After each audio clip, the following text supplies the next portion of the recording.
হাসরের ময়দানে জানো এই জিনার কারণে আবার জাহান্নামের হ্যাঙ্কাপ হাতে না লেগে যায়, আমার জাহান্নামের আগুনের গরম সহ্য করতে পারবো না, আমার বিচারটা করেন, আমার পেটে অবৈধ বাচ্চা।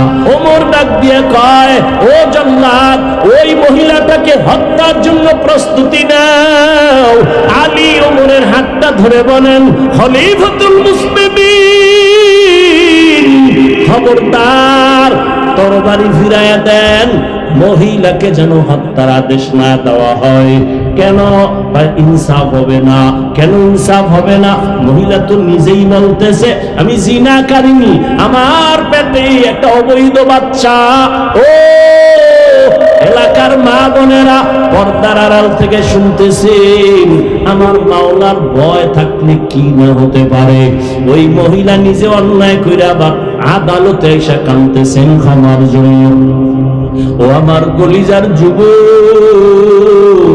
সাহাবায়ে কেরাম জান্নাতের টিকিট হাতে পাইয়াও কাঁদে, আর তোমার তো তাদের কত সুন্দর নামাজ, কত সুন্দর তেলাওয়াত, কত সুন্দর ইখলাস, কত সুন্দর তাকওয়া, এরপরেও তাড়াতাড়ি জীবনভর তাদের কান্না কান্না কান্না কান্না। আর তোমার আমার নামাজ নাই, টুপি নাই, দাড়ি নাই, 24টা ঘন্টা শুধু গুনাহ গুনাহ গুনাহ। চোখ বন্ধ করে দেখি গুনার কারণে আমার হাত না পাক, আমার চোখ না পাক, আমার জিহ্বা না পাক, অন্তর না পাক। আমার গুনার খবর যদি আমার আব্বা আম্মা জানতেন, আমাকে ভালো নজর দেখতেন না। আমার সন্তান যদি জানতো আমি বড় অপরাধী, আমার সন্তান আমাকে বাবা বলে ডাকতো না, স্ত্রী আমাকে স্বামী বলে সম্বোধন করতো না। ও আল্লাহর বান্দা, কিন্তু আমার মালিক কেমন দয়ার মাওলা, আল্লাহ তো জানে কত গুনাহ করেছো, কোন জায়গায় কখন কোন রাতের আধারে কার ইজ্জতের উপরে হামলা করেছো। আল্লাহ কয় আমি তো দেখছি, একবারও রাগ করিয়া তোর পানি বন্ধ করি নাই, আমি খানা বন্ধ করি নাই, তোর গুনার কারণে আমি তোরে সম্মানের চেয়ার থেকে ফালাইয়া দেই নাই, বড় আমি আল্লাহ মায়া কইরা রহমতের দরজা দিয়ে ডাকি আয় আয় আয়, ওরে আমার রহমতের দরজায় ফিরিয়া আয়, লা তাকনাতু মির রাহমাতিল্লাহ। ওরে আমার দরজা ছাড়া তুই কই যাবি? তুই যেদিকেই যাবি সেদিকেই তো জাহান্নামের আগুন। ওরে বান্দা, তুই হাজারো অন্যায় করিয়া যদি চোখের পানি ছাড়িয়া একটু মাথা নত করে ডাক দাও, হে আল্লাহ, এই ময়দানে আমার মতো গুনাহগার কেউ নাই। ও আল্লাহ, তুমি গুনার কারণে আমারে তো রাগ করিয়া ফালাইয়া দাও নাই। আমি যে অন্যায় করেছি, এই অন্যায় যদি আমার সন্তান করত আমি ওরে তাড়ায় দিতাম, আমার এই সন্তান অন্যায় যদি আমার স্ত্রী করত আমি তাড়ায় দিতাম। আল্লাহ কত দয়ার মালিক, আল্লাহ তওবার দরজা দিয়া ডাকতেছেন। হযরত আলী ডাক দিয়া কয়, খলিফাতুল মুসলিমিন, ওই মহিলাটাকে জবাই করলে তো হবে না, ওর পেটে যে একটা অবৈধ বাচ্চা, বলেন ওই বাচ্চার কোনো দোষ আসেনি? কয় না তো। তাহলে তো ওই বাচ্চার দোষ না থাকলে মহিলাকে মারলে বাচ্চার উপরে জুলুম হবে। কয় আলী তুমি সমাধান দিয়া দাও। এবার আলী ফয়সালা দিতেছেন, ও আম্মা জান, আপনি দিব্যি আরামে বাড়ি চলে যান, বাড়ি যাইয়া আরামে জীবন যাপন করেন, খানা খান, ঘুমান, কোনো টেনশন নাই। হযরত আলী বলেন, সন্তানটা ভালো রকম দুনিয়াতে প্রসব করবেন, সন্তান দুনিয়াতে আসবে, সুন্দরভাবে লালন পালন করায় সন্তানটারে বড় বানাবেন, বড় বানাইয়া সন্তান যখন নিজের পায়ে দাঁড়াবে, নিজে চলতে পারবে, বুঝ হবে, এই সন্তানকে নিজ পায়ে দাঁড় করাইয়া এরপরে আপনি আসবেন আদালতে, আপনার বিচার হবে আর কারো না। এর আগে আপনার বিচার করার কোনো সুযোগ নেই।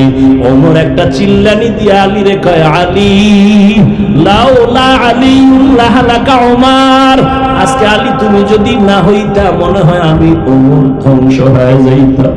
আমার ফয়সালাটা কেমন যেন জুলুমের দিকেই ঢুকে যাইত। হযরত আলী আমার নবীর দোয়া পাইয়া ইলমের ভান্ডার পেয়ে গেলেন। ও আল্লাহর বান্দারা, ও যুবক, তোমার আমার আল্লাহ এক, নবী এক, কোরআন এক, কাবা এক, ধর্ম এক, কালেমা এক, অথচ তুমি নামাজ পড়তে চাও না, আমি নামাজ ছাড়তে চাই না। তুমি দাড়ি রাখতে চাও না, আমি দাড়ি কাটতে চাই না। তুমি টুপি পড়তে চাও না, আমি টুপি খুলতে চাই না। কই আমি টুপি দাড়ি নবীর আদর্শ রাইখা বল, দাঁড়ায় পারলে বল যে আমাকে সম্মান কি পরিমাণ কমছে, তোর সম্মান কিভাবে বাড়ছে বল। যে হাফিজ ভাই, আমরা নবীর তরিকায় দাড়ি না রাখার কারণে আমার প্রমোশন হয়েছে, টাকা বাড়ছে, আমি আরামে আছি বিবি বাল বাচ্চা নিয়ে। আল্লাহর কসম, একদল হাসে আর একদল কাঁদতেছে, এই তো দুনিয়ার খেলা। কিন্তু আমরা যারা নবীর আদর্শ নিয়ে আসি, আমগো কোনো টেনশন নাই। চেয়ারম্যানের চেয়ারের মেয়াদ শেষ, নবীর আদর্শওয়ালারা এখনো দিব্যি আরামে আছি। আমাদের কোনো পেরেশানি নাই, চেয়ারের কোনো মেয়াদও নাই। আল্লাহর বান্দা উলামায়ে কেরাম নবীর আদর্শওয়ালা, দুনিয়ায় বাদশা, পরকালেও বাদশা। ও আল্লাহর বান্দারা, আল্লাহ পাক রব্বুল আলামিন বলেন, ও নবীর আশিক, আমি আল্লাহ আগে কোরআন শিখাইয়া তারপরে মানুষ বানাইছি। তার মানেটা কি? আল্লাহ উল্টা কেন বললেন? এর একমাত্র কারণ হলো এই জমিনে মানুষ মানুষ মানুষ সবাই মানুষ, কিন্তু ব্যবধান, তুমিও মানুষ, আমিও মানুষ, হিন্দু মানুষ, বৌদ্ধ মানুষ। আল্লাহর কাছে সব মানুষের দাম নাই। একদল মানুষ বংশগত মানুষ, আল্লাহর কাছে মূল্য নাই। আল্লাহর কাছে একমাত্র গুণগত মানুষের বড় মূল্য, গুণের মানুষের দাম। আদম নবীর সন্তান হিসাবে দাম নাই, আল্লাহর কাছে কামিয়াবির দরজা পাবে গুণের মানুষ। বলে গুণের মানুষ কাকে বলা হয়? উদাহরণত আমি বলি, মাইকে কথা বলি, এটা মাউথ, হরেন আমার কথা নিয়ে যায় মেশিনের মাধ্যমে। এই মাইকওয়ালা মাইক বানাইছে একটা কাজের জন্য। যেই জিনিসটা যেই কাজের জন্য বানানোওয়ালা বানায়, ওই কাজ হলো ওই জিনিসের গুণ। মাইকওয়ালা কোন কাজের জন্য মাইক বানাইছে? আওয়াজটা দূরে নেওয়ার জন্য, তো আওয়াজ দেওয়া মাইকের গুণ। বাতিওয়ালা বাতি বানানোর সময় কেন বানাইছে? আলো দিবে, অন্ধকার দূর করবে, আলো দেওয়া বাতির গুণ। পাখাওয়ালা পাখা কেন বানাইছে? গরম দূর করে ঠান্ডা বাতাস দিবে, বাতাস দেওয়া পাখার গুণ। তাহলে ভালো করে বুঝেন, মাইকের গুণ আওয়াজ দেওয়া, বাতির গুণ কি? পাখার গুণ। যদি মাইক আওয়াজ না দেয়, সবাই বলবে ভেঙ্গে ফেল, এটা গুণের মাইক না। বাতি যদি আলো না দেয়, বলে সরায় দাও, গুণের বাতি না। পাখা যদি বাতাস না দেয়, বলে এটাকে সরায় দাও, এটা গুণের পাখা না। যেই জিনিসটা যেই কাজের জন্য বানানোওয়ালা বানায়, ওই কাজ হলো ওই জিনিসের গুণ। ও নোয়াখালী, ও চরজব্বার, সুবর্ণচর, বৃহত্তর নোয়াখালীর মুসলমান, বলো আল্লাহ মানুষ বানানোর সময় কি কাজের জন্য বানাইছেন? জোরে কও। ওয়ামা খালাকুতুল জিন্না ওয়াল ইনসা ইল্লা লিয়াবুদুন।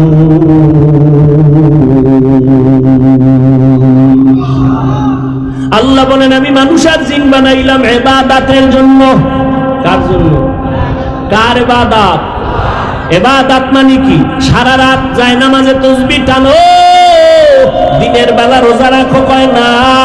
খানা খাও ইবাদত, ব্যবসা করো ইবাদত, চাকরি করো ইবাদত, কাউকে মোহাব্বত করো ইবাদত, কাউকে দুশমন মনে করো ইবাদত, কান্না করো ইবাদত, হাসি দিবা ইবাদত, ঘুমাইবা ইবাদত, বাথরুমে যাইবা ইবাদত। তবে মন গড়া না, আমার আল্লাহর সন্তুষ্টির জন্য মদিনাওয়ালা নবীর তরিকায়, নবীর তরিকায় ঘুমাইবা ইবাদত, নবীর তরিকা মেনে নবীর আদর্শে খানা খাওয়া ইবাদত, নবীর গান করো ইবাদত, নবীর আদর্শ মতো বাথরুমে যাও ইবাদত। তুমিও পানি পান করো, পিপাসা নিবারণ হয়, আমিও পানি পান করি, পিপাসা নিবারণ হয়। কিন্তু ব্যবধানটা কোথায় জানোনি? তুমি পানির গ্লাসটা পাইলেই বাম হাতটা দৌড় দিছে সেকেন্ডের মাথায়, আর ভুলেও তোমার ডান হাত যায় না। আর আমার ডান হাত দৌড় দিছে সেকেন্ডের মাথায়, ভুলেও গ্লাসের কাছে বাম হাত যায় না। ঠিক নেই? তুমি পানি 1 লিটার এক টানে পান করেছো, আর আমি ওটাকে একটু 3টা ধাক্কা দিয়া পান করেছি নবীর তরিকায়। আমারও পানি পান করা হয়েছে, তোমারটাও পানি পান করা হলো, কিন্তু সওয়াব তোমার কপালে নাই, নবীর তরিকা অনুযায়ী পান করো নাই। বাসায় গিয়া সবাই তোমরা ফ্রেশ হইবা, যুবক ফ্রেশ হইবা। ফ্রেশ কি? 2 পাও ধুইবা, চেহারাটা ধুইবা, 2 হাত ধুইবা। আমিও বাসায় যাইয়া এই কামটাই করব, তবে আমারটাই হবে সওয়াব। আমিও হাত ধুবো, চেহারাটা পাও ধুবো, আমারটা হবে ওযু। কি হবে? ওযু। তুমি খাইতে বসছো, আমিও খাইতে বসছি। তুমিও খানা খায়া পেট ভরছো, আমিও পেট ভরেছি। ব্যবধানটা কি? তুমি বাম হাত দিয়ে লবণ লইছো, তুমি ভদ্র ছেলে, তুমি ডান হাত লাগাও না, ময়লা লাগবে। আমি ডান হাত দিয়া খানা শুরু করলাম, বাম হাত দিয়া কিছুই নাই। নবীর সুন্নাত বাম হাতে না নেওয়া, ডান হাতে নেওয়া। আমি প্লেটটা সুন্দর করে পরিচ্ছন্ন করে খানায় বসলাম, দস্তারখান বিছাইলাম, খানা পড়ে গেছে উঠাইয়া খাইলাম। নবীর সুন্নাত ফাঁকে ফাঁকে দোয়া পড়লাম। একটা খানার জুটা পানির মধ্যে ফেলি নাই, নবীর তরিকায় নাই। জুটা পানিতে ফেলা মারাত্মক অন্যায়। খানার পর আগে দোনো হাতের কবজা পর্যন্ত ধুইছি, নবীর সুন্নাত। তুমি তো ধোও নাই, হালকা ভাবে আঙ্গুলের মাথাটা কোন রকম ধুইয়াই খানায় বসে গেছো। না বিসমিল্লাহ আছে, না কোনো দোয়া আছে, না কোনো বসার তরিকা আছে। তুমিও খাও, আমিও খাই, তবে নবীর তরিকায় খাইলে ইবাদত। নবীর তরিকায় আমি ঘুমাই, তুমিও ঘুমাও। তোমার ঘুমান আমার ঘুম সবই ঘুম, ব্যবধান তোমারটা ইবাদত হবে না যদি নবীর তরিকা না থাকে। নবীর তরিকা ছাড়া নামাজ পড়লেও ইবাদত হবে না। নবীর তরিকা রাইখা যদি ব্যবসা করো তাও ইবাদত। দোকানওয়ালা দোকানের সামনে লেখছে অবশ্যই বিক্রি করা মাল ফেরত নেওয়া হয়। নবী খুশি, ও ব্যবসায়ী তোমার ব্যবসাটা আমি মদিনার তরিকায়। তুমি যদি কোনো ব্যক্তির মাল ফিরাইয়া দাও, ফেরত নিয়ে টাকা দাও, দান করার সমান সওয়াব আল্লাহ দিয়ে দিবেন। আর আমি মুহাম্মদের সুসংবাদ শুনো তোমার জন্য। আত-তাজিরুস সুদুকুল আমিন মা'আন নাবিয়্যিন ওয়াস সিদ্দিকিন ওয়াস শুহাদা। কিয়ামতের ময়দানে সৎভাবে যারা ব্যবসা করবা, মিথ্যা বলবা না, কাস্টমারের ধোঁকা দিবা না, আমি নবীর সাথে জান্নাতে থাকবা। গুণের মানুষ বলে মানুষের গুণের নামে ইবাদত। মানুষ বানাইছেন কেন? বলেন ইবাদতের জন্য। তাহলে মানুষের গুণ হলো ইবাদত। মাইক বানাইছে আওয়াজ দেওয়ার জন্য, আওয়াজ দেওয়া মাইকের গুণ। মানুষ বানাইছে ইবাদতের জন্য, ইবাদত করা মানুষের গুণ। গুণের মানুষটাই জান্নাত পাবে, যারা গুণের মানুষ না তারা জান্নাত পাবে না। তাই মানুষের গুণ কি? আবার বলেন, মানুষের গুণ কি? ইবাদত। ইবাদত যে করে সে গুণের মানুষ, সে জান্নাতি। ইবাদত যে করে না সে গুণের মানুষ না, জান্নাতি না। কয় গুণের মানুষ যে ইবাদত করবা, কেমনে নিয়ম লাগবে, তো নিয়ম ছাড়া করলে হবে না। এখন নিয়ম কেমনে জানবা? নবীও আসবেন না, সাহাবায়ে কেরাম আসবেন না, তাবেঈনরা আসবেন না, আইম্মায়ে কেরাম আসবেন না, আউলিয়া বড় বড় আসবেন না। এখন ইবাদতের নিয়ম শিখবো কেমনে? কোরআন শরীফ দিয়া, কোরআনের থেকে ইবাদতের নিয়ম শিখো। কোরআন বুঝি না, হাদিস দ্বারা বুঝো, তাও বুঝি না, উলামায়ে কেরামের মাধ্যমে বুঝো। এই ফলাফল শুনেন, উলামায়ে কেরামের দ্বারা কোরআন হাদিস বুঝা ইবাদত কইরা এরপরে তুমি এখন গুণের মানুষ। কি বুঝলেন? মানুষ গুণের হতে হলে ইবাদত লাগবে, ইবাদত শিখতে হলে কোরআন লাগবে। এদিকে ইঙ্গিত করে আল্লাহ বলেন আর রহমান আল্লামাল কুরআন খালাকাল ইনসান। আমি এমন রহমান, আগে কোরআন শিখাইছি, তার উপরে মানুষ বানাইছি। অর্থাৎ যারা কোরআনের দ্বারা ইবাদতের নিয়ম শিখে ইবাদত করবা, তুমি গুণের মানুষ। কোরআনের মাধ্যমেই তুমি ইবাদত করে গুণের মানুষ হইছো। গুণের মানুষ যদি হও, আমি বিনা হিসাবে জান্নাত দিব। এমন জান্নাত, ও যুবক, আমিও তো তোমার মতো একটা যুবক, শার্টটাই লাগায় দাড়ি কাইটা একা যদি রাস্তায় বাহাদুরের মতো ঘুরতাম, কোনো বাধা কেউ দিত না। টুপির কারণে মাথা গরম, দাড়ির কারণে যৌবনের ভাব যায়, জামার কারণে গরম লাগে, এরপরও কেন খুলি না? কত মানুষ আমগো টুপিওয়ালা বলে গালি দেয়, কওমি মাদ্রাসায় পড়েছি, কত বাজে কথা কয়, এরপরও কেন নামাজ ছাড়ি না রে বাবা? একমাত্র কারণ আল্লাহর কোরআন পড়ে দেখলাম কোনো মিথ্যা নাই, নবীর কথায় কোনো মিথ্যা নাই। নেক আমল নিয়ে গেলে জান্নাতের ঠিকানা, গুনাহগার যারা তাদের জন্য জাহান্নাম। গুণের মানুষ হইয়া কবরে গেলে আল্লাহ জান্নাত দিবেন, আর যারা গুণের মানুষ হতে পারবে না তাদের জন্য জাহান্নাম বানাইছেন। জান্নাতটা যারা নেক আমল নিয়ে যাবে, কেমন আরামের জান্নাত, যেই জান্নাতের নিচে মধুর নহর, দুধের নহর, সুন্দর শরবতের নহর, এমন জান্নাত মা তাস্তাহি আনফুসুকুম, যা চাইবে তা পাইবে, এমন জান্নাত যেখানে কোনো বুড়া বুড়ি নাই, সব যুবক যুবতী, কালো নাই, সব সুন্দর সুন্দরী, বাথরুম নাই, কোনো দুর্গন্ধ নাই, বাথরুমের ব্যাগও হবে না, এমন সুন্দর জান্নাত আল্লাহ নেক আমলওয়ালাদের দান করবেন। আর যারা গুনাহগার, নামাজ নাই, রোজা নাই, তেলাওয়াত নাই, পর্দা নাই, হালাল নাই, আল্লাহ কোরআনে বলেন এদের জন্য জাহান্নামটাই নির্ধারণ করা, যদি তওবাও না করে। জাহান্নামটা কেমন? আল্লাহ বলেন ওয়াকুদুহান নাসু ওয়াল হিজারা, জাহান্নামের আগুনের ইন্ধন হবে মানুষ আর পাথর। মানুষ দিয়া জাহান্নামের আগুন জ্বালাবেন, পাথর দিয়া মানুষ জাহান্নামের আগুন প্রজ্বলিত করবেন। কোন মানুষ দিয়া জ্বালাবেন জানা নাই, এজন্য সাহাবায়ে কেরাম কান্না করেছেন। ও আমার কলিজার যুবক, আমি তোমাকে পায়ে হাত রেখে বলে গেলাম, তুমি ডাক্তার হও, ইঞ্জিনিয়ার হও, প্রফেসর হও, দোয়া করি, তবে দাবি আমার একটা, বেয়াদব হইও না। তোমার ব্যবহারে মা বাবা যেন কষ্ট না পায়, তোমার ব্যবহারে যেন আলেমরা কষ্ট না পায়, তোমার ব্যবহারে কোনোদিন যেন শিক্ষকেরা, মুরব্বীরা কষ্ট না পায়। কেন? একমাত্র কারণ তোমার জীবনের সফলতার জন্য মা বাবার দোয়া হলো এক নম্বরের পুঁজি, দ্বিতীয় শিক্ষকের দোয়া তোমার দ্বিতীয় পুঁজি, তৃতীয় উলামায়ে কেরাম মুরব্বিদের দোয়া তোমার পুঁজি। তাদের দোয়া ছাড়া আল্লাহর কসম কোনোদিন সফলতার জায়গায় পৌঁছতে পারবে না। তাদের দোয়া যেমন চূড়ান্ত সফলতার পুঁজি, আবার পক্ষান্তরে তাদের বদদোয়াটাও কিন্তু মারাত্মক আগুন। মা বাবার বদদোয়া মারাত্মক আগুন, উলামায়ে কেরামের বদদোয়া মারাত্মক আগুন, শিক্ষকের বদদোয়া মারাত্মক আগুন। ও যুবক, আমি জীবনে যত বয়ান করছি, জানি না মাওলায় আর কত বয়ান করাবেন, তবে আমার এই জীবনের সব থেকে একটা বড় বয়ান আমার যুবকদের জন্য। ও আমার কলিজার যুবক, দুইটা পা যদি আগায় দাও, আমি নিচে নাইমা তোমার পায়ে ধরে আমি এই কথাটা বলতে চাই।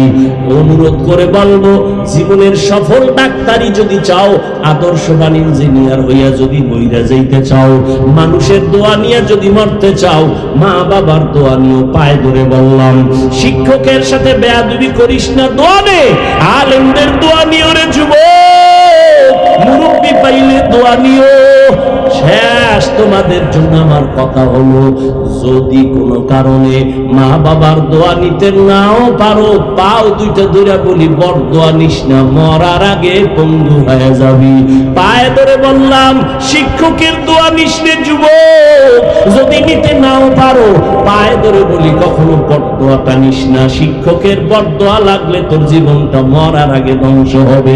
বিছানায় শুয়ে কাঁদবি, চোখের পানি মুছার মানুষ পাবি না, চাকার তলে কখন মাথাটা পড়ে যাবে টের পাবি না। ওস্তাদের বদদোয়া নিস না রে বাবা। 3 নাম্বার কথা, মুরব্বি উলামায়ে কেরামের দোয়া নিও। যদি দোয়া নিতে নাও পারো, পায়ের হাত রেখে বলছি, বদদোয়া নিও না। উলামায়ে কেরাম মুরব্বিদের বদদোয়া বড় মারাত্মক আগুন। মা বাবার বদদোয়া নিও না, কপাল পুড়ে যাবে, মরার আগে মরবি না, তাড়াতাড়ি ধুকে ধুকে ধুকে কষ্ট পায়া পায়া মরবি। দুনিয়ার মানুষের বদদোয়া ছাড়া তোর কপালে কিছুই হবে না। অতএব ডাক্তার তো তাসলিমা নাসরিন তো এমবিবিএস ডাক্তার, কিন্তু কি লাভ হবে? জুতার বাড়ি খায় লজ্জিত বেইজ্জতি হয়ে গেল। এমন ডাক্তার হইয়া তো কোনো লাভ নাই। ঢাকা কলেজের প্রফেসর আহমদ শরীফ জীবনটা নষ্ট, মানুষের বর্তোয়া নিয়েই গেল। ওর কপাল এত খারাপ যে মরার পরে কবরও পায় নাই। আর ও মরার আগেও বলে গেছিল, আমারে কবর দিবি না, আমি কবর বিশ্বাস করি না।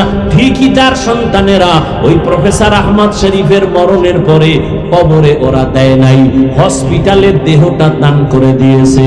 ও আল্লাহর বান্দা, ওই প্রফেসর হয়ে লাভ নাই, ওই 10 তলা বিল্ডিং এর মাস্তানি করে লাভ কি? যদি বিল্ডিং এর উপরে দুদকের নোটিশ লাগানো থাকে, ওই কোটি কোটি টাকা অর্জন করে লাভ কি? যেই টাকা ব্যাংকে থাকবে তোর 14 গোষ্ঠী আর খেতে পারবে না। দেখো নাই কয়েকদিন আগে ফেসবুকে তোরা গোলামি করো ফেসবুকের, দেখো নাই ফেসবুকের ভেতরে বাংলাদেশটা ওদের টাকায় চলে, সরকার ওদের টাকায় চলে, মনে হয় ওরা দেশটারে জিন্দা রাখে ওরা টাকা দিয়া।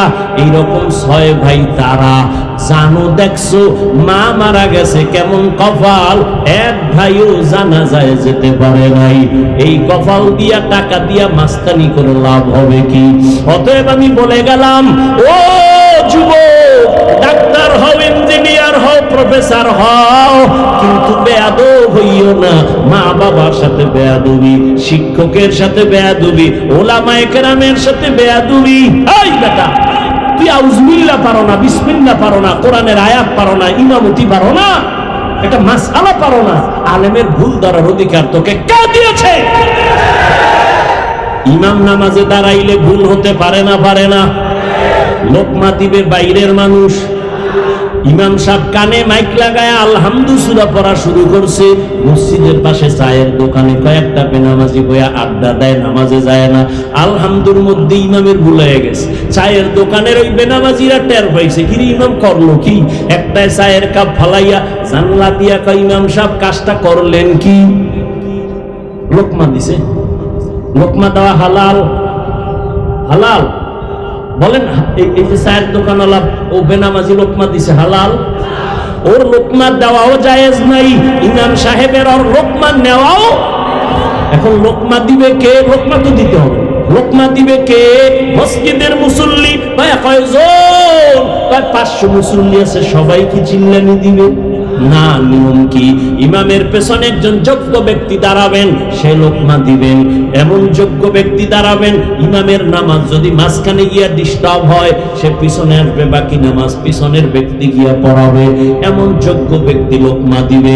ওই চায়ের দোকান লোকমা দিয়া যদি চিল্লায় কয়, আমি কিন্তু ইমামরে লোকমা দিছি, আল্লাহর কসম একবার, আল্লাহর কসম 2 বার, আল্লাহর কসম 3 বার, এটা লোকমা না, এটা গাদ্দারি আর বেয়াদবি। আলেম ভুল করবে, লোকমা দেওয়ার মতো আলেমে জমিনে আছে যারা আল্লাহর কোরআন বুঝে না, হাদিস বুঝে না, মাসআলা জানে না। ওরা যদি লোকমা দেয়, আল্লাহর কসম এটা লোকমা না, এটা গাদ্দারি আর বেয়াদবি। তোর মায়ের বদদোয়া লাগছে তোর কপালে, এই জন্য তুই আলেমের বিরুদ্ধে লোকমা দাও। লোকমা না বেয়াদবি? এটা লোকমা না বেয়াদবি? এই বেয়াদবি করার সাহস পাইছো কেন? তুই মা বাবার অভিশপ্ত সন্তান। আমারে তোর বাড়িতে দাওয়াত দে, তোর মায়ের থেকে আমি ডাটা নিব, আমি খুঁজে বের করবো তুই তোর মা বাবার অভিশপ্ত সন্তান। মা বাবার আদরের সন্তান কোনদিন আলেমের পিছনে পড়ার টাইম কই? যারা আলেমদের বিরুদ্ধে মানুষকে বিভ্রান্ত করে, ওরা বেয়াদব, ওরা গাদ্দার, ওরা আলেমকে লোকমা দেয় না, বেয়াদবি করে। ওলামায়ে কেরামের লোকমা দেওয়ার মানুষ নাই। তুমি কে? কে শিক্ষা দিয়েছে এই বেয়াদবি? কার বদদোয়া পাইছো? হিসাব কর। কোন মুরব্বির কপালের বদদোয়া লাগছে তোর কপালে, নাইলে এইরকম বেয়াদবি তুই করতে পারো? তুই লেখাপড়া করে একটা ভালো ডাক্তার হবি, লেখাপড়া করে একজন ইঞ্জিনিয়ার হবি, গোটা দুনিয়াটা তোর পেছনে দৌড়াবে। ডক্টর ইউনূসরে কেউ চিনত না, জীবনভর বিরুদ্ধে বয়ান করছি সুদ নিয়ে, আর এখন পুরো দেশ চালাইতেছে, সবাই মাথায় নিয়ে নাচতেছে। সম্মান তো পাইছে, পাইছে না? দুনিয়ার লাইনে পাইছে তো, কারো দোয়া আছে এই জন্য পাইছে। তুমি এমন ডাক্তার হইও না যে তাসলিমার মতো জুতা খায় ভাগবা। তুমি এমন প্রফেসর হইও না যে কবর হবে না। আদোবালা হও, কবি নজরুলের ইতিহাস পড়ো, গর্ব করো। তোর মতো সারা রাত মোবাইলে আকাম করলে কবি নজরুল হতে পারত না। মাস্তানি বহু জীবনে করেছো, তোমারে কে জিগায় তোমার মাস্তানির খবর? সুন্দর ব্যবহার, নম্র ভদ্র হয়ে চলো, একদিন তোমার নামে ইতিহাস তৈরি হবে। জীবন আবু সাইদ ভাবছে যে ওর নামে ইতিহাস হবে? জীবনে ভাবছে? ওর উপরে কারো দোয়া আছে, এই জন্য ওর কপালটা খুলে গেছে। ও মরিয়াও অমর, মরিয়াও।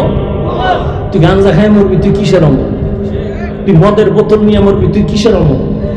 তুই মরছ, তোর মরা কুত্তার মরার মতো হয়েছে, শুকরের মরার মতো হয়েছে। আলেমের সাথে বেয়াদবি করো না। যুবকেরা বল যে হাফিজ ভাই নামো, পাও ধরো, পাও ধরে বলছি, কত বিনয়ী হয়ে বলতেছি, মা বাবার দোয়া নাও, যদি নাও পারো পায়ে ধরে বলছি বড় দোয়া নিও, শিক্ষকের দোয়া নাও, না পারলে অনুরোধ, বড় দোয়া নিও, আলেমের দোয়া নাও, না পারলে অনুরোধ, পায়ে ধরে বলছি বড় দোয়া নিও না, বড় দোয়া বড় খারাপ জিনিস।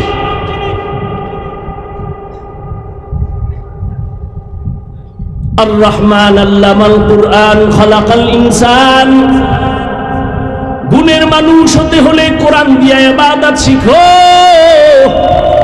আল্লাহর কাছে ইবাদত নিয়ে গুণের মানুষ হয়ে যদি যাও জান্নাত পাইবা, আর যদি গুণের মানুষ হইতে না পারো জাহান্নাম ছাড়া উপায় নাই। জাহান্নাম কেমন মারাত্মক, এই জাহান্নামের কথা ভেবে ভেবে সাহাবায়ে কেরাম জান্নাতের সার্টিফিকেট হাতে পাই আজীবন কান্না করেছেন। ও পর্দার আড়ালের আম্মা জান, ও এলাকার মা বোনেরা, এতক্ষণ আপনাদের সন্তানদের কত কথা শুনাইলাম, এই কথাগুলো যদি বাস্তবায়ন করতে হয় আম্মা, আপনার বড় অবদান লাগবে, দোয়া লাগবে। আপনার দোয়া ছাড়া, আপনার চেষ্টা ছাড়া, আপনার আদর্শ ছাড়া সন্তান কোনোদিন লাইনে আসতে পারবে না। এরে আম্মা জান, আপনার মতো কত মা এখন এই এলাকায় খুঁজলে পাওয়া যাবে, 5 ওয়াক্ত নামাজ পড়ে, তাহাজ্জুদ পড়ে, স্বামীর মাল হেফাজত করে, সন্তানগুলোরে আদর্শওয়ালা বানায়। ও আম্মা জান, আপনি কেন পারবেন না? ও পর্দার আড়ালের বোনেরা, আপনার মতো কত বোন লেখাপড়া করে, নামাজ পড়ে, মোবাইলে কারো সাথে চরিত্রর বিনিময় করে না। মানুষের জীবনের অমূল্য রত্ন আর সম্পদের নাম চরিত্র। ও বোনেরা, আপনারা কেন পারবেন না? ও আমার যুবকেরা, এখনো সময় আছে, তওবা করো, মার দোয়া নিয়ে চলো। মা একটা অমূল্য সম্পদ, মায়ের দোয়া ছাড়া আমি এখানে চেয়ারে বসতে পারি নাই। মা বাবার দোয়া, চোখের পানি ছাড়া তুমি পরীক্ষায় ভালো নাম্বার পাও নাই। মা বাবার দোয়া ছাড়া টাকার মালিক, বাড়ি গাড়ির মালিক হতে পারো নাই। ওই মা বাবার জীবনটা কষ্টে কষ্টে তোমার আমার পেছনে কাটাইলেন। ওই মা বাবার জীবন কত ধন্য। ও মা, আপনারা তো নবীদের মায়ের মতো দামি, সাহাবায়ে কেরামদের মায়ের মতো দামি, খাদিজা রাদিয়াল্লাহু আনহার মতো দামি, আপনারা তো আয়েশা রাদিয়াল্লাহু আনহার মতো দামি, ফাতেমা রাদিয়াল্লাহু আনহার মতো দামি।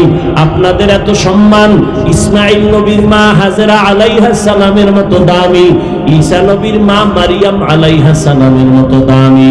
ফেরাউন আল্লাহর বড় দুশমন, তার স্ত্রীর নাম কি? এত বড় বেঈমানের ঘরে স্ত্রী আসিয়া আল্লাহর কাছে এত দামি। রহমতের নবী বলেন, কিয়ামতের দিন আসিয়ার সাথে আমি মুহাম্মদের সাথে জান্নাতে বিবাহ হবে। ও পর্দার আড়ালের আম্মা জান, ফেরাউনের ঘরে থাইকা আসিয়া যদি আমার আল্লাহর গোলাম হয়ে কবরে যায়, আপনার স্বামী তো ফেরাউনের মতো খারাপ না। আপনি যদি নামাজ পড়েন, আপনার স্বামী তো বড় খুশি। মাঝে মাঝে কত স্বামীরা ঈশা গর্ব করে, হুজুর যদি আমি দাড়ি রাখি না, নামাজ পড়ি না, তবে একটা ভালো বউ আল্লাহ দান করেছেন। আমার স্ত্রী আজান হলে নামাজ পড়ে, পর্দা করে, মোবাইলে সময় নষ্ট করে না, নামাজ ছাড়া আমার স্ত্রী থাকে না, বেপর্দায় কোনো আড্ডা দেয় না, নামাজ পড়ে, কোরআন তেলাওয়াত করে, আপনার জন্য প্রশংসা করে। ও আম্মা জান, আপনি যদি আপনার স্বামীটাকে এরকম নামাজ পড়ে দোয়া করে বুঝাইতেন, সন্তানটারেও যদি বুঝাইতেন, বাবা আমি চাই আমি মা তোরে 10 মাস মার গর্ভে রেখেছি, কলিজা দিয়া দোয়া করি ডাক্তার হও, ইঞ্জিনিয়ার হও, কিন্তু কোনোদিন কারো বরদোয়া দিবা না, বেয়াদবি করবা না। আপনি যদি বুঝাইতেন একটা সন্তান আস্তে আস্তে লাইনে চলে আসতো। ও স্বামীও যদি বুঝাইতেন আপনার স্বামীও নামাজি হয়ে যাইতো।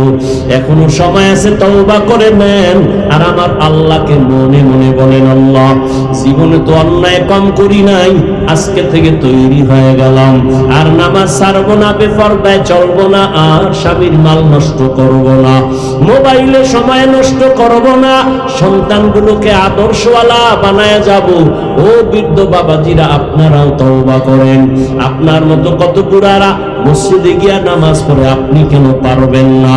আমার যুবকদের বলবো, তওবা করো রে বাবা, মনে মনে আল্লাহকে ডাকো আর বলো, হে মালিক, জীবনে তো গুনাহ কম করি নাই, আজকে থেকে তওবা করে নিলাম, আর নামাজ ছাড়বো না, দাড়ি কাটবো না, বেপরদায় চলবো না। আমার যত আপন আপন দেখি, কেউ আমার সাথে কবরে যাবে না, আমার জন্য দোয়াও করবে না। অতএব আমি এমন লোকের সাথে বন্ধু বানাই যারা মরিয়া গেল অন্তত দোয়া করবে, আলেমরা দোয়া করবে, মা বাবা দোয়া করবে, শিক্ষকেরা দোয়া করবে। অতএব আল্লাহ গো, আজকে থেকে তওবার নিয়ত করে ফেললাম, নামাজ ছাড়বো না, দাড়ি কাটবো না, বেপরদায় চলবো না, মা বাবার দোয়া নিয়া, উলামায়ে কেরামের পরামর্শ নিয়ে নবীর তরিকা মেনে চলবো। তওবা করার মতো যদি কারো অন্তর তৈরি হয়, মুনাফিকি না থাকে, মরিয়া গেলে যাব, হায়াতের মালিক আল্লাহ, ইজ্জতের মালিক আল্লাহ, রিজিকের মালিক আল্লাহ, আল্লাহর মুহাব্বত নিয়ে চলবো, নবীর তরিকা মেনে নামাজ পড়বো, আর নামাজ ছাড়বো না। তওবা করার যদি নিয়ত কারো হয়, মুনাফিকি না থাকে, দুটো হাত খাটি তওবার নিয়তে আমার আল্লাহকে দেখায়া দাও। আয় আল্লাহ, হাতগুলো কবুল করে নেন, তওবা কবুল করে নেন, তওবার উপরে মজবুত হইয়া চলার মতো তৌফিক দান করেন, আমিন।